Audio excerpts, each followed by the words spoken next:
नमस्कार। वैसे तो बहुत सारे विषय ऐसे होते हैं जिस पर जरूरत अभी के समय में इस बात की है कि हम लोग आपस में चर्चा करें, उस बात को समझें, क्योंकि समझदारी का बहुत अभाव हो गया और जिसके कारण लोग ये नहीं समझ पा रहे हैं कि क्या सही है क्या गलत है। सबसे पहले आज हम चर्चा करेंगे अपने देश यानी भारत के प्राचीन समय में भारत कैसा रहा है, इसका कैसा गौरवशाली इतिहास रहा है और इसका क्या महत्व रहा है विश्व के विकास में, इस पर भी चर्चा करेंगे। सबसे पहले हम विश्व के महान वैज्ञानिक अल्बर्ट आइंस्टीन के विषय में, उनकी क्या विचारधारा है, उनका क्या कहना है भारत के विषय में, इसको सुनते हैं। उन्होंने क्या कहा?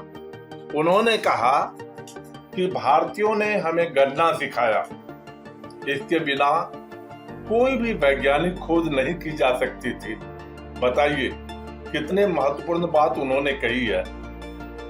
इसके बाद चलिए हम लोग मैक्स मुलर को, जो जर्मन विद्वान थे, उन्होंने अपने sacred books of the east में लिखा कि यदि पूरे विश्व में किसी ऐसे देश को खोजा जाए जो समृद्धि, शक्ति और सौंदर्य से भरपूर हो और जिसकी धरती पर स्वर्ग कहा जा सकता है, तो मैं भारत की ओर इशारा करूंगा।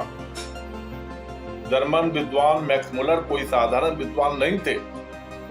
उनका ये कहना अपने आप में भारत की महत्ता को दर्शाती। चलिए इसके बाद अमेरिकी लेखक मार्क ट्वेन के विषय में सुनते हैं कि उन्होंने क्या कहा।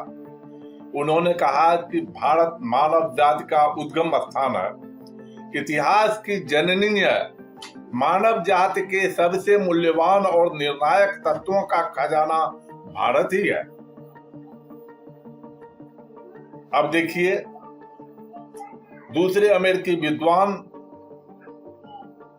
ने अपने स्टोरी ऑफ सिविलाइजेशन में कहा कि भारत मानवता की जननी है और संस्कृत, इंडो आर्य भाषाओं की जननी है। भारत माता कई मायनों में हम सबकी माँ है। कितनी बड़ी बात उन्होंने कही है। अब एक और अमेरिकी विद्वान विलियम जेम्स को सुनते हैं। उन्होंने हमारे विषय में, हमारे वेदों के विषय में, हमारे प्राचीन भारत के इतिहास के विषय में क्या कहा। उन्होंने कहा कि वेदों से हमने सर्जरी, औषधि, संगीत और भवन निर्माण के विषय में व्यावहारिक ज्ञान प्राप्त किया। वे जीवन के सभी क्षेत्रों, मसलन संस्कृति, धर्म, विज्ञान, नैतिकता, कानून और ब्रह्मांड की इनसाइक्लोपीडिया है। मुझे लगता है कि इतना कुछ सुनने के बाद कुछ रह नहीं जाता है ये जानने की कि हमारा देश कितना महान रहा होगा इतिहास के पन्नों में। लेकिन इस महत्ता को लोगों ने नजरअंदाज कर दिया और इसका सबसे ज्यादा कसूरवार हम भारतीय हैं। हमने अपने महत्व को बरकरार नहीं रखा, इस चीज को धीरे धीरे भूलते गए, इसके इम्पोर्टेंस को समझ नहीं पाए।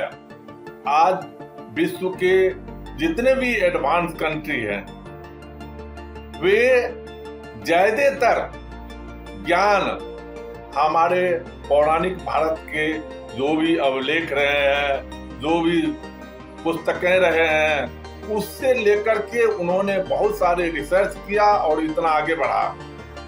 आवश्यकता इस बात की है कि हम लोग आधुनिकता को तो अपनाए हैं, लेकिन पौराणिकता जो है, जो मुख्य चीज है, जिस पर बहुत सारी बातें टिकी हुई है, उसको ना भूलें। उसको भूलने से हम अपना, लगता है कि हम गलत दिशा में जा रहे हैं। धन्यवाद।